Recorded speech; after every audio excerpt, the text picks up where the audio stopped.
কেনা। সুতরাং যে ব্যক্তি হারাম খেয়ে শরীরের রক্ত মাংস হারাম করে ফেলেছে, এই হারাম করে কোনো দোয়া আল্লাহর দরবারে কবুল হবে না। হারাম খাওয়া বাদ দেন, সুদ, ঘুষ, দুর্নীতি, বিপথে, হারাম পথে, অবৈধ পথে উপার্জন বন্ধ করে দেন। কোনো ইবাদত কবুল হবে না আল্লাহর দরবারে। যে হারাম খায় তার রক্ত মাংস হারাম হয়ে যায়। আল্লাহ নবী এজন্য বলেছেন যে হারাম খেয়ে তার শরীরটাকে হারাম বানায়, এই হারাম শরীর কোনোদিনও আল্লাহর জান্নাতে ঢুকতে পারবে। সুদ ঘুষ খেয়ে এত টাকা পয়সা বানাইতেছেন, এগুলো তো আপনার কবরে যাবে না। যে পরিবারের জন্য এত কিছু করছেন, পরিবারও মনে রাখবে না। আপনার পরিবার কেমন স্বার্থপর হবে শোনেন।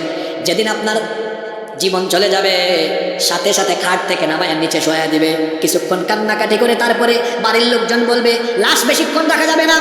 এক গ্রুপ চলে যায় বাঁশ কাটতে, আরেক গ্রুপ চলে যায় খাটিয়ে আনতে, আরেক গ্রুপ চলে যায় পানি গরম করতে, আরেক গ্রুপ চলে যায় কবর খনন করতে।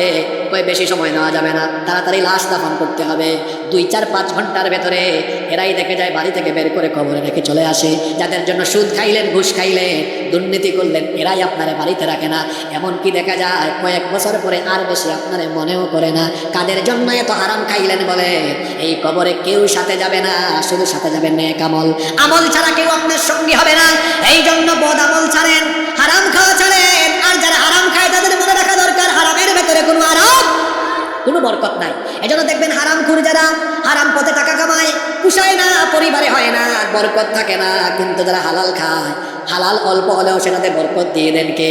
হারামখোরদের সম্পদে বরকত থাকে না, এদের উপর আল্লাহর গজব পরেও বেশি। এমন এমন রূপ বালাই আসে, মুখের মধ্যে রুচি থাকে না।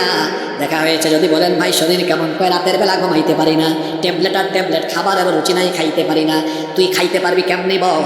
বহু মানুষের মুখের খাবার তুই কেড়ে নিয়েছিস হারাম পথে উপার্জন করে। বহু মানুষের মুখের খাবার তুই কেড়ে নিয়েছিস, এই জন্য আল্লাহ তোর মতো হারাম করে মুখের স্বাদ কেড়ে নিয়েছে। কথা বুঝতেছেন আমার? বহু মানুষের ঘুম আপনি কেড়ে নিয়েছেন, এই জন্য আল্লাহ আপনার ঘুম। হারাম খাবেন না, কারণ হারাম খাইলে খুশি হয় কে? জোরে বলেন, খুশি হয় কে? আর 2টা পয়েন্ট আমার বাকি। 11 নম্বর, হিংসার বেড়াজালে আপনাকে আবদ্ধ করতে পারলে শয়তান খুশি হয়। হিংসা এমন এক মারাত্মক ব্যাধি।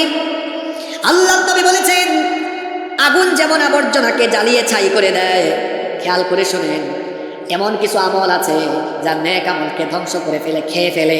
নেক আমল খেয়ে ফেলে, ধ্বংস করে ফেলে। এই রকম কিছু গুনার কাজ আছে, এর মধ্যে অন্যতম হলো এই হিংসা। যখন কেউ বেশি বেশি হিংসা করে, হিংসার আগুন হৃদয়ে জ্বালায়, এর এত বড় ক্ষতি হয়। আল্লাহ নবী বলেছেন আগুন যেমন আবর্জনাকে জ্বালিয়ে ছাই করে দেয়, তেমনি হিংসাও মানুষের নেক আমলগুলোকে ছাই করে দেয়, যার ফলে তার নেক আমল থাকে না। কিয়ামতের দিন আমল শূন্য হয়ে আল্লাহর সামনে দাঁড়ায়। দেখবেন আমার সমাজে হিংসা আছে, একজন আরেকজনের ভালো দেখতে পারে না, একজন আরেকজনের ভালো চায় না। বলেন তো এমন মানুষ আছে না নাই? আপনি আরেকজনের ভালো চাইতে আপনার অসুবিধা কোথায়? কিছুক্ষণ আগে একটা হাদিস বলেছিলাম যে মানুষের ভালো চাইলে সবার আগে কার লাভ? আপনারা মনে হয় হাদিসটা ভালো করে শোনেন নাই। মানে আমি যদি আপনার ভালো চাই, আল্লাহ এই তোমার নাম কি বলো? কামরুল। আল্লাহ আপনি কামরুলকে হালাল রিজিক দেন, আল্লাহ আপনি কামরুলকে রিজিক বাড়ায় দেন। দোয়াটা করলাম কার জন্য?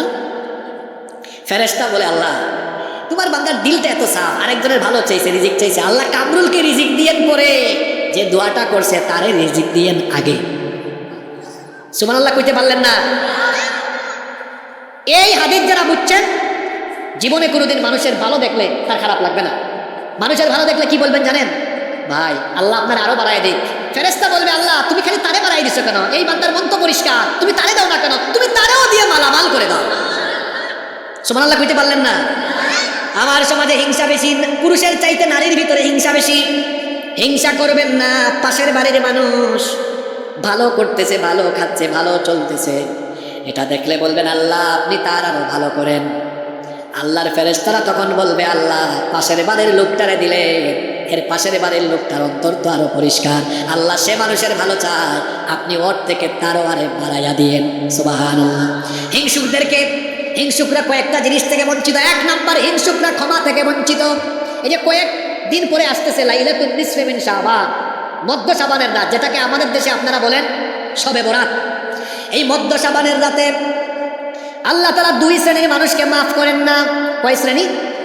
এক নাম্বার হলো মুশরিক।